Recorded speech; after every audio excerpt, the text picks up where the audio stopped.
இந்த மசாலாவை சேர்த்த உடனே வாசமும் வேறு லெவலில் மாறிடுச்சு. கமகமன்னு வர ஆரம்பிச்சிருச்சு. நல்லா அப்படியே கல்யாண பிரியாணி வாசம் கும்முன்னு தூக்குது. Hi hello welcome to our channel DK food junction. இன்றைக்கி நம்ம என்ன பார்க்க போகிறோம்னு பார்த்தீங்கன்னா, கல்யாண வீட்டு மட்டன் பிரியாணி எப்படி செய்கிறதுன்னு பார்க்க போகிறோம். பொதுவாக நான் பண்ணுறது எல்லாமே கமர்ஷியல் பிரியாணி தான். இன்றைக்கி நீங்கள் பார்க்க போகிறது என்னென்னா கல்யாண பிரியாணிங்க. இதில் என்னென்ன ஸ்பெஷல் இன்க்ரீடியன்ஸ்லாம் யூஸ் பண்ணுறோம், என்ன சீக்ரெட் மசாலாலாம் யூஸ் பண்ணுறோங்கிறத ஃபுல்லாக பார்த்துடலாம் வாங்க.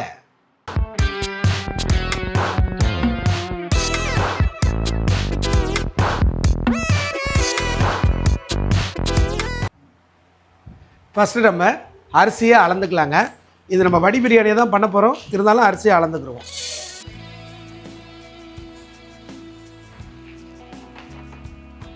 கரெக்டாக ஒரு பாத்திரம் வந்துருக்கு. 1 கிலோ அரிசி, 1 பங்கு அரிசி எடுத்திங்கன்னா 3.5 பங்கு உலையில் தண்ணி வைக்கணும். 1 2 3.5 பங்கு தண்ணி வச்சிட்டோம். இப்போ அடுப்பு பற்ற வச்சிடலாம். கிளாசிக் ரைஸை ஒரே ஒரு முறை வாஷ் பண்ணால் போதும். ரொம்பவும் நீங்கள் போட்டு திரும்ப திரும்ப அலச வேண்டாம். பிரியாணியை சமைக்க ஆரம்பிச்சிடலாங்க. 1 கிலோ பிரியாணி பண்ணுறதுக்கு 5 லிட்டர் தண்ணி பிடிக்கிற பாத்திரமாச்சும் இருக்கணும். முடிஞ்ச அளவுக்கு 7 லிட்டர் தண்ணி பிடிக்கிற மாதிரி பாத்திரம் வச்சுக்கிட்டா மிக்ஸ் பண்ண உங்களுக்கு ஈஸியாக இருக்கும். 200 ml கடலை எண்ணெயை சேர்த்துக்கலாம். 100 கிராம் நம்ம பசு நெய்யாக எடுத்துக்கலாங்க. அது இப்போ சேர்த்துக்கலாம். நான் 6 kg எடுத்துருக்கேன். உங்களுக்கு பிடிச்ச பிராண்டு நீங்கள் எடுத்துக்கிறீங்க. சும்மா பேருக்கு 4 துண்டு பட்டை, 4 ஏலக்காய், 4 கிராம்பு போட்டுக்கிறேன். 150 கிராம் தோல் உரித்து அரைச்ச பூண்டு, நல்லா நெய் மாதிரி அரைச்சிருக்கோம். அதை இப்போ சேர்த்துக்கலாம்.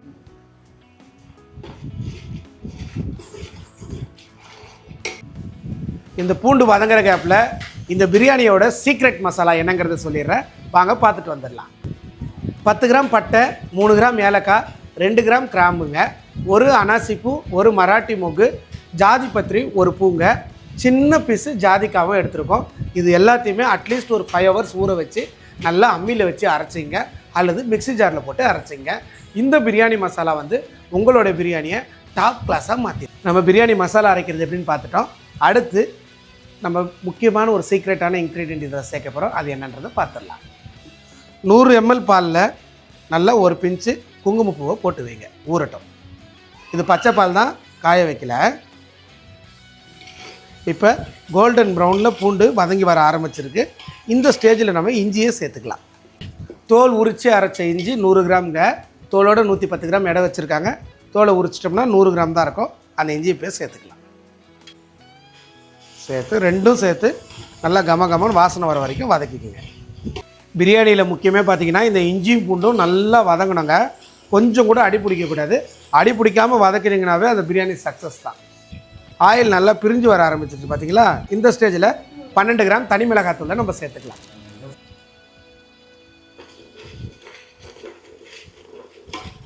பாருங்கள், இந்த மாதிரி நம்ம சேர்க்கும் போது பிரியாணிக்கு நல்ல கலர் கிடைக்கும். 1 கிலோ மட்டன் எடுத்து வச்சுருக்கோம். நல்லா ஒரு 50 கிராம் பீஸாக போட்டு வாங்கியிருக்கேன். அதையும் இப்போ சேர்த்துக்கலாம். இந்த மட்டனும் இந்த இஞ்சி பூண்டோடு சேர்த்து ஒரு 5 நிமிஷம் வதங்கட்டும். கொத்தமல்லி, புதினா 15 கிராம் எடுத்து வச்சுருக்கோம். அதை இப்போ சேர்த்துக்கலாம்.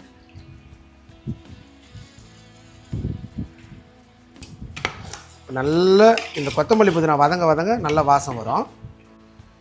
இப்போ நம்ம பொடியாக நறுக்கி இருக்கிற 300 கிராம் வெங்காயத்தை சேர்த்துக்கலாம்.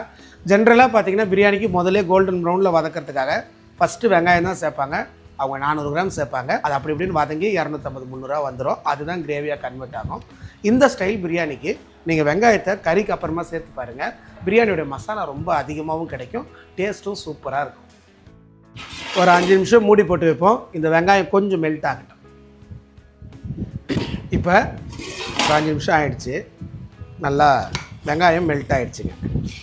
ட்ரான்ஸ்பரண்ட்டாக வந்துருச்சு பாருங்கள் வெங்காயம்.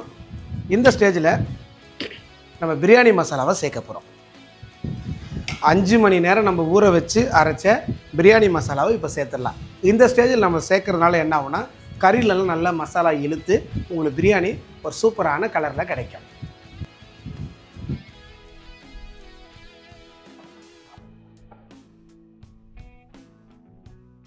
பாருங்கள், இந்த மசாலாவை சேர்த்த உடனே வாசமும் வேறு லெவலில் மாறிடுச்சு, கமன்னு வர ஆரம்பிச்சிருச்சு.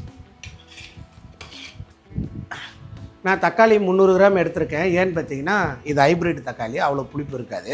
நீங்கள் நாட்டு தக்காளியாக எடுக்கிறதா இருந்தால் 250 எடுங்க. நாட்டு தக்காளி தான் எடுக்கணும். அது எடுத்திங்கன்னா டேஸ்ட்டும் சூப்பராக இருக்கும். புளிப்பும் நமக்கு 250 போட்டால் போதும். இப்போ நான் இதை சேர்த்துக்கிறேன். நீங்கள் மட்டன் பிரியாணியாக இருந்தால் தாராளமாக தக்காளி அரைச்சி சேர்த்துக்கலாம். 25 கிராம் கல் உப்பு நம்ம இப்போ சேர்த்துக்கலாம். நல்லா மிக்ஸ் பண்ணிக்கோங்க.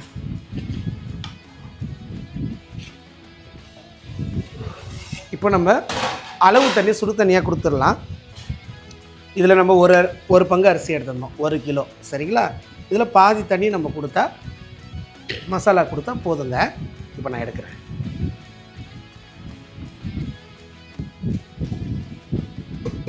அளவு தண்ணி கொடுத்த பின்னாடி மூடியை போட்டுடுறீங்க. மூடியை போட்டு ஃபுல்லாக சுற்றி ஆவி வரும். ஆவி வந்தோடனே ஃபுல் சிம்மில் வச்சு 40 மினிட்ஸ் டைம் செட் பண்ணுங்கள். அந்த மாதிரி 40 மினிட்ஸ் நீங்கள் டைம் செட் பண்ணிங்கன்னா ஸ்லோ ஃப்ளேமில் மட்டன் நல்லா பஞ்சாக வெந்து வந்துடும். அதுக்கு அடுத்தது நெக்ஸ்ட் ஸ்டேஜ் என்னங்கிறத பார்க்கலாம்.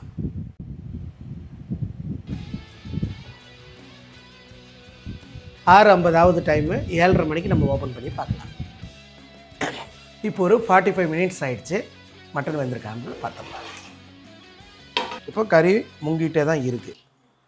கறி செம்ம சூடாக இருக்கும். ஸோ நம்ம பச்சை தண்ணியில் பக்கத்தில் வச்சுருக்கேன். பச்சை தண்ணியில் எடுத்து கறியை போட்டு வெந்திருக்காங்கிறத பார்த்துருவோம். பிரிஞ்சு வருது பார்த்தீங்களா? இந்த மாதிரி வர ஸ்டேஜில் இந்த மாதிரி வர வரைக்கும் வேக வச்சுக்கணுங்க. இது வெந்த உடனே இப்போ தான் நம்ம என்ன சேர்க்க போகிறோன்னா முக்கியமான 3 இன்க்ரீடியன்ட் சேர்க்க போகிறோம். இந்த ஸ்டேஜில் ஒரு 4 பச்சை மிளகா வாசத்துக்காக போட்டுக்கலாம். முன்னாடியே போட்டிங்கன்னா ரொம்ப உடஞ்சி கரைஞ்சிருச்சுன்னா காரம் ஹெவியாகிடும். ஸோ இந்த ஸ்டேஜில் சேர்த்துங்க. அது அப்படியே பிரியாணி தம்மாகி வரதுக்குள்ள சாஃப்டாகி ஒரு பச்சை மிளகாவோட ஃப்ளேவரும் இந்த பிரியாணியில் இருக்கும். அடுத்ததாக நம்ம சேர்க்க போகிறது தயிர் 100 கிராம். கறி வெந்தால் தான் தயிர் சேர்க்கணும், அதனால் இப்போ சேர்க்குறோம்.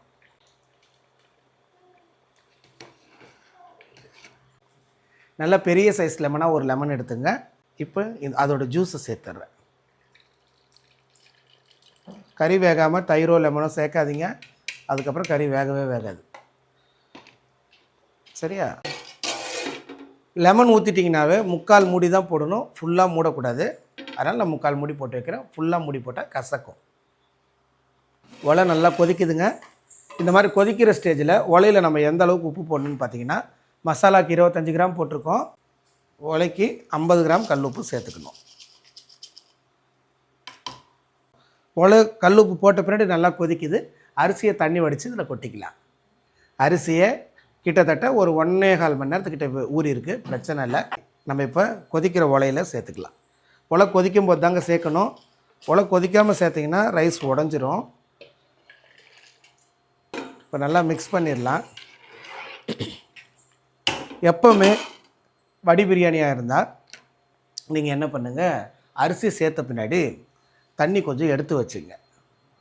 இது ஒருவேளை நமக்கு பத்தலைன்னா மேலே கொடுக்கறதுக்கு யூஸ் ஆகும். அந்த சுடு தண்ணி இருக்கட்டும். இப்போ மூடியே மூடிடலாம். இப்போ முக்கியமான ஒரு இன்க்ரீடியண்ட்டை நம்ம பிரியாணியில் சேர்க்க போகிறோம். பார்த்திங்கன்னா பாதாம் பேஸ்ட். நம்ம பாதாம் பேஸ்ட்டில் சேர்க்கும்போது பார்த்திங்கன்னா இன்னும் டேஸ்ட் வந்து செம்மையாக இருக்கும். நிறைய சாப்பிட முடியலனா கூட திட்டமாக சாப்பிட்டா கூட நல்லா ருசியாக சாப்பிட முடியும். அதனால் நம்ம என்ன பண்ணுறோம், 50 கிராம் பாதாமை இப்போ சேர்த்துறோம். இது ஃபைனலாக சேருங்க. முன்னாடியே சேர்த்தா அடி பிடிக்கிறதுக்கான வாய்ப்பு இருக்குது. அதனால் கடைசியாக சேர்த்துக்கிறோம். சேர்த்து நல்லா கரைச்சி விட்டுருங்க. நல்லா மிக்ஸ் பண்ணி விட்டுடலாம். இந்த ரைஸ் வேகிறதுக்குள்ளே இந்த மசாலா கொதி வந்துடும். இந்த ஸ்டேஜில் நம்ம உப்பு காரம் செக் பண்ணிக்கலாம். எப்போவுமே உலையில் செக் பண்ணுங்கள். 50 கிராம் நம்ம உப்பு போட்டிருக்கோம் இல்லையா?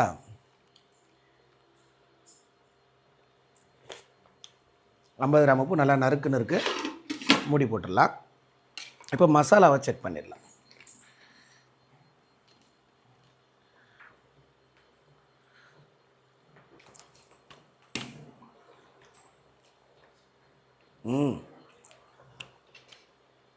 உப்பு காரம் புளிப்பு மூணுமே நல்லா டாப் நாச்சாக இருக்குது. இப்படி இருந்தால் தான் இந்த ரைஸை வடித்து போடும்போது என்ன ஆகுன்னா டேஸ்ட்டு சூப்பராக வருங்க. இப்போ தோசைக்கல் நம்ம இங்கே வச்சுக்கலாம். இந்த ரைஸ் வெந்து வர்றதுக்குள்ளே இந்த கல் சூடாகி இந்த மசாலா சூடாகணும். வீட்டில் யூஸ் ஆகாத பழைய தோசைக்கல்லாம் வைங்க. புதுக்கல்லாம் யூஸ் பண்ணிங்கன்னா தோசைலாம் சரியாக வராது. அதுக்கப்புறம் எண்ணெய் திட்டாதீங்க. ஸோ கல் சூடாகி மசாலா சூடாகட்டும். மூடி வைப்போம். ரைஸ் என்ன ஆயிருக்குங்கிறத பார்த்துடலாம். ரைஸ் பாருங்கள் போட்டு ஒரு 3 நிமிஷத்துலேருந்து 4 நிமிஷம் ஆயிருக்கு. ரைஸ் பாதி லென்த்து வந்துருச்சு. இப்பயே இது ஒரு 50% நம்ம சொல்லலாம். இது உடச்சி பார்த்தீங்கன்னா உள்ள அரிசி இருக்கணும். கடிச்சு கூட நீங்கள் பார்த்துக்கலாம். இப்படி அரிசி இருக்குது இல்லையா? இந்த ஸ்டேஜில் நம்ம வடிச்சிக்கலாம்.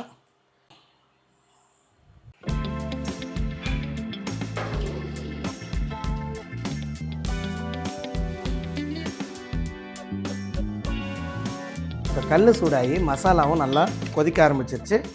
அரிசியை சேர்த்துடலாம். ரைஸ் மேலே இருக்குது, மசாலா கீழே இருக்குது. அப்போது இந்த மாதிரி நகர்த்தி விட்டிங்கன்னா என்ன ஆகும்னா அந்த மசாலாலாம் மேலே வந்து ரைஸ் உள்ளே போய் வாங்கிடும். அப்போ நம்ம உண்மையாகவே எவ்வளோ தேவை அப்படிங்கிறது தெரிஞ்சிடும் தண்ணி. இப்போ நம்ம 1 கார தண்ணி வச்சோம், அதுவே கரெக்டாக இருக்குது. இதில் நம்ம இந்த பிரியாணியை இன்னும் ரிச் ஆக்கிறதுக்கு என்ன பண்ண போகிறோம்னு பார்த்தீங்கன்னா குங்குமப்பூ ஊற வச்சுருக்கோம். ஒரு 100 ml பாலில் அதையுமே இப்போ ஊற்ற போகிறோம். இது தம்மாய் வரும்போது செம்ம வாசத்தை கொடுக்கும் பிரியாணிக்கு. இந்த ஸ்டேஜில் நீங்கள் சேருங்க, சூப்பராக இருக்கும். கொதிக்குது பார்த்தீங்களா? இந்த மாதிரி வந்த பின்னாடி மூடியை போடுங்க. இதுக்கு மேலே இதில் ஒரு 3 கொட்டை வச்சு கொளுத்தி இது மேலே போட்டுக்கலாம். இப்போ லேசாக ஆவி சுற்றி வர ஆரம்பிக்குது. இந்த ஸ்டேஜில் அதாவது ஆவி வரத்துக்கு கிட்டத்தட்ட ஒரு 4-5 நிமிஷம் ஆகிடுச்சு. சரிங்களா? அந்த ஆவி வர வரைக்கும் வெயிட் பண்ணுங்கள். அப்போ தான் ஃபினிஷிங் அழகாக இருக்கும். நீங்கள் அவசரப்பட்டு முன்னாடியே எடுத்துட்டிங்கன்னு வச்சுங்களேன், ஃபினிஷிங் வந்து சரியாக வராது. அதனால் அந்த சூடாகிறது ரொம்ப ரொம்ப முக்கியம். இப்போ சிம்மில் வச்சுட்டேன். டைமர் 20 மினிட்ஸை நான் ஆன் பண்ணுறேன். அலாரம் அடித்த உடனே நம்ம அடுப்பை அணைச்சிட்டு ஒரு 10 நிமிஷம் வெயிட் பண்ணி அதுக்கப்புறம் ஓப்பன் பண்ணி பார்க்கலாம்.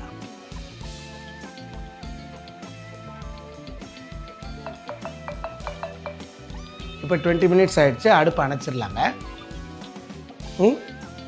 ஒரு 10 நிமிஷம் ரெஸ்ட் விட்டு நம்ம ஓப்பன் பண்ணி பார்க்கலாம். இப்போ நம்ம ஓப்பன் பண்ணிக்கலாங்க.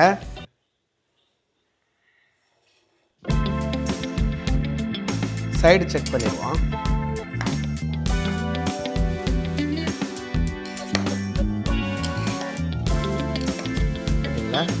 சுத்தமாக அடி பிடிக்கல.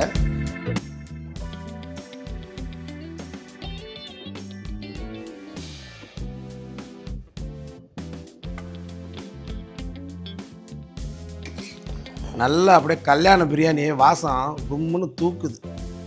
கறியெல்லாம் பாருங்கள் நல்லா சாஃப்டாக வந்துருச்சு. இது நான் உங்களுக்கு அப்படியே ஒரு பிளேட் அடிச்சு காட்டுறேன். இப்போ பாஸ்மதி அரிசியில் நீங்கள் பாருங்கள், இது வந்து நம்ம எந்த அரிசி யூஸ் பண்ணியிருந்தோம்? India Gate classic. எப்படி வந்துட்டு பாருங்கள் சாப்பாடு.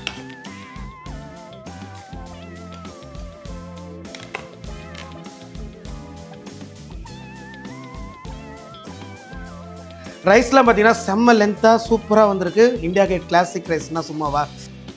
கறியெல்லாம் பண்ணி கொஞ்சம் வந்துச்சு. இதை நம்ம சாப்பாடோடு வச்சு சாப்பிட்டோம்.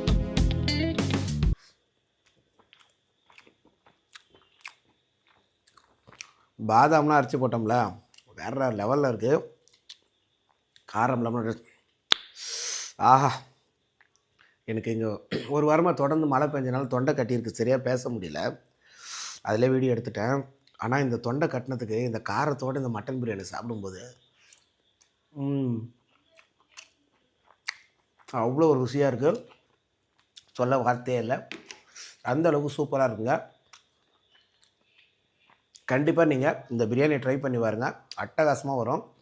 செம்ம டேஸ்ட்டாக இருக்குது. மேரேஜ் ஸ்டைல் பிரியாணியை இந்த மாதிரி ட்ரை பண்ணுங்கள். மறுபடியும் வேறு ஸ்டைலுக்கு போகவே மாட்டீங்க. தேங்க்யூ.